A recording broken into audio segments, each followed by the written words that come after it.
What's up mga paps? Ayan, kamusta na po kayong mga paps? Magandang hapon po sa inyong lahat. At tayo po ay papakain po sa ating mga alagang Clarky at Creepies po. Andito po tayo ngayon sa rooftop mga paps. At pasensya na po kayo kung minsan lang po tayo makapag-upload po sa inyo dahil sobrang busy po natin mga paps. Ayan, samahan niyo ako mga paps. Ipapakita ko po sa inyo yung ating Clarky at yung ating mga Creepies mga paps. Kumusta na po sila at yung ating dalawa po dito sa rooftop po.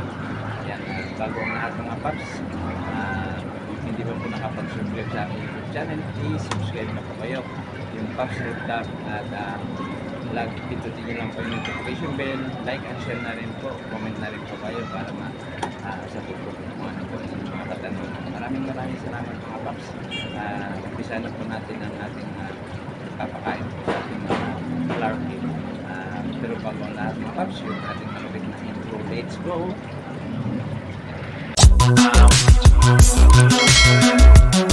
Yung ating mga alagang Mollies at yung ating mga Clarky at Creepies. Ayan, pinaghiwalay na po natin sila. Ayan, unahin ko po ipapakita po sa inyo yung ating mga Mollies. Ayan po yung ating mga Mollies. Ayan, iba-iba po ang kulay na po niyan nila. Ayan, malalaki na po ito. Yung iba po ay nanganganak na po. Kaya doon ko po nilalagay sa ating tawag dito trapalpan para mayroon pong kakain po ng mga kitikiti. Ayan.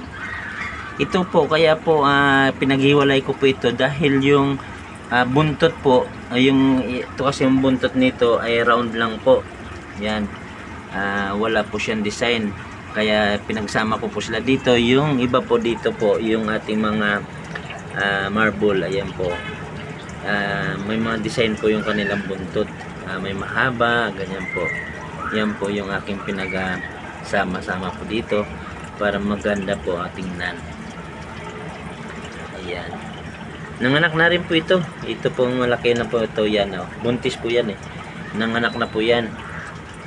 At pinaghiwalay na rin po natin. Sinama po natin doon sa mga Clarky po natin para hindi po nila makain. Dahil yung Clarky naman po hindi po na kayang kainin po yung ating mga Mollies.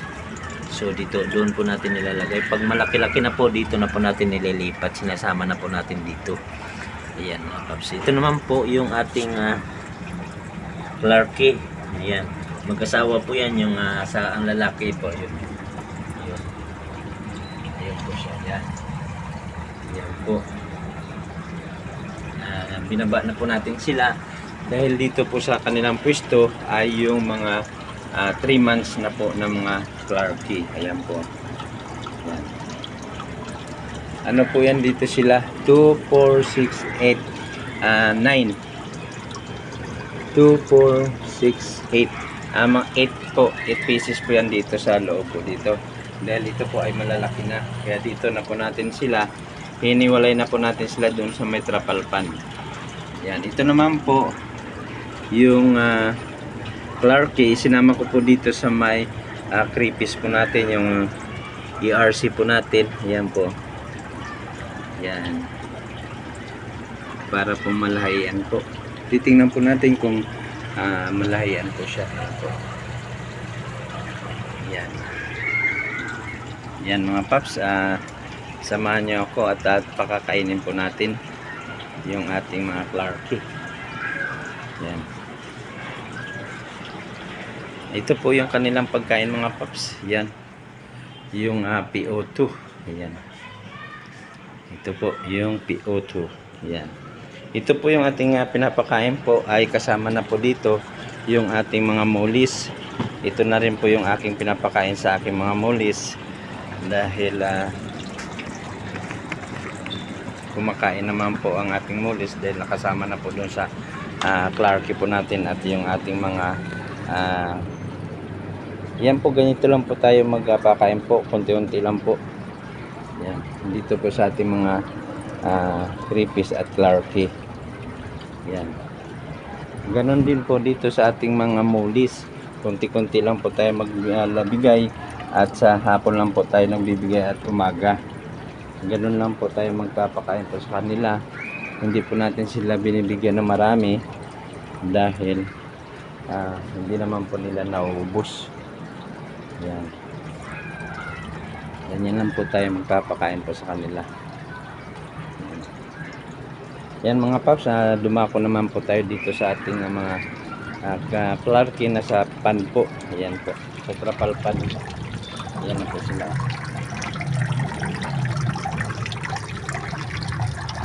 Marami na po yan. Yan, hindi po sila sabay-sabay po lumalaki, ha. Kaya pag makita nyo po medyo malalaki na po yung iba, pwede nyo na po sila alisin para na hindi po mabuli po yung maliliit. Ayan po sila.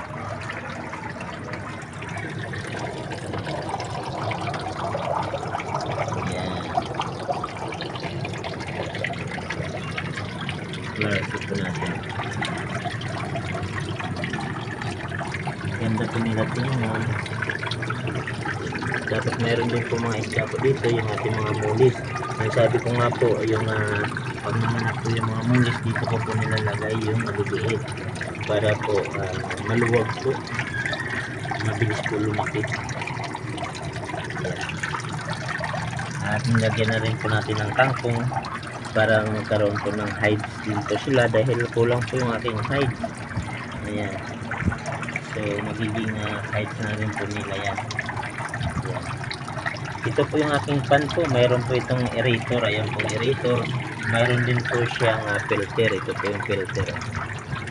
Ayan. Ayan mga paps. Papakainin na natin mga paps yung ating mga Clarky. Dito po sa pan po natin medyo dinadamihan ko po dahil marami po sila. Kaya nilalagyan ko po ng mga 3 dakot. Wow, pero hindi naman po masyado marami. Ganyan lang po. Ito naman po yung ating mga Clarky po. Kahit hindi nyo po ito araw-arawin nilalagyan po ng pagkain. Dahil marami naman po sila makakain dyan. Lalo na po may kangkong po sila. Pwede na po nila yan makain. Ayan. Ayan mga paps, napakain na po natin sila. I-flex ko na rin po yung ating gawain po dito sa itaas po sa may rooftop. Ayan po yung mga halaman po, inakit na po natin. Yun dati po doon po yung sa harapan, inakit ko po para magkaroon po tayo dito ng espasyo kung kailangan po nating tumingin po sa baba. Yun po, doon po sa baba yun. Yan po yung aming strip. Yan. Yan po. Para makita nyo po yung tanawin kung nandito po kayo sa taas. Ayan po yung eskulahan po ng Batasan at yung eskulahan po ng Corazon Aquino. Ayan po. Yan, nandun naman po yung Batasan. Ayan po. Ayan. Dito naman po tayo sa loob po. Papakita ko rin po sa inyo yung ating ginagawa po dito sa loob. Ayan po, nagpipintura po tayo at tinanggal po natin yung kisame dahil may tulo po. Inaayos po natin. Ayan po. Ayan po yung ating tinanggal. Ayan na po ang pinturahan na po natin. Ayan. Pipinturahan po natin lahat yan kaya medyo busy po tayo. Ayan. Hindi ko rin po masyadong na ano po yung pagbibideo dahil marami po tayong ginagawa. Wala din po tayo cameraman. So, ayan po mga paps, na-flex ko na po sa inyo ang ating mga ginagawa po dito sa rooftop. Ayan po.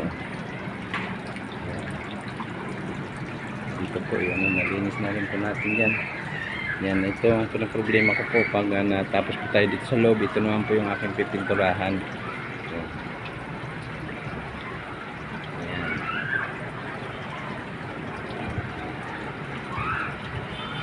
Yan, ito po yung aking rooftop mga paps. Ito po, nagbakante na po yung ating isang malaking aquarium po dahil medyo nahirapan pa ako dito. Ito po talaga pang isda lang po ito talaga, yung malalaking isda.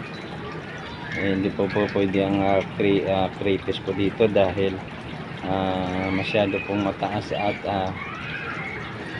ano po, medyo hindi po maganda ang ano po niya dahil nandito nga po sa labas, sobrang init. Ayan. So ang ginawa ko po, dito na lang po sila sa may trapal pan para magkumanda naman po ang kanilang kalagayan. Ayan mga tops.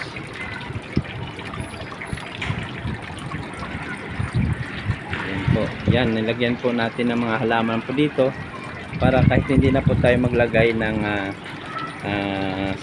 bubong po dito, kasi nilalagyan ko po minsan dito para hindi po masyado mainit. So mayroon na pong magsasangga po sa init. Mayroon na po dito mga puno-puno ng halaman po natin. So yan na lang po ang pinaka bubong niya po. Yan. Para hindi po masyado mainit.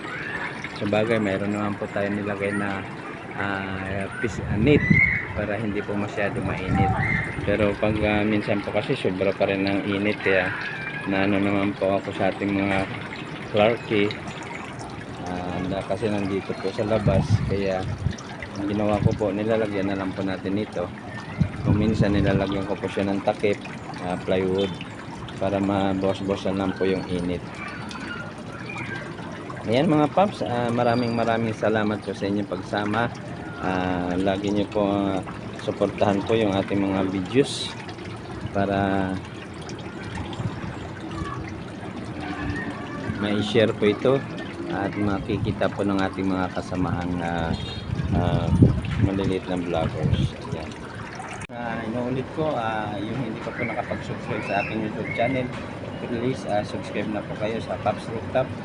Pindutin nyo lang po yung notification bell para lagi po kayo updated sa ating mga videos. Like and share na rin po mga Paps. And maraming salamat po. Stay humble and God bless po. Lagi po tayo mag-ingat mga Paps. Kung gusto niyo naman po mag-alaga po ng mga ganitong pit po, ay kailangan po ay matyaga po kayo, dahil dito po talaga ay kailangan po ng pag-iingat, dahil po hindi naman po sila masilan, pero kailangan pa rin po natin sila ingatan para hindi po sila mapahamak. Yan, maraming salamat sa inyo mga Paps. Hanggang sa muli po. Abangan nyo lang po yung ating mga videos na i-flex po sa inyo, yung ating mga Clarky. Hanggang sa lumaki po sila, makikita nyo po kung paano po natin sila alagaan. Ayan, hanggang sa muli po mga Paps. Stay humble po at maraming salamat. God bless po sa inyo. Bye!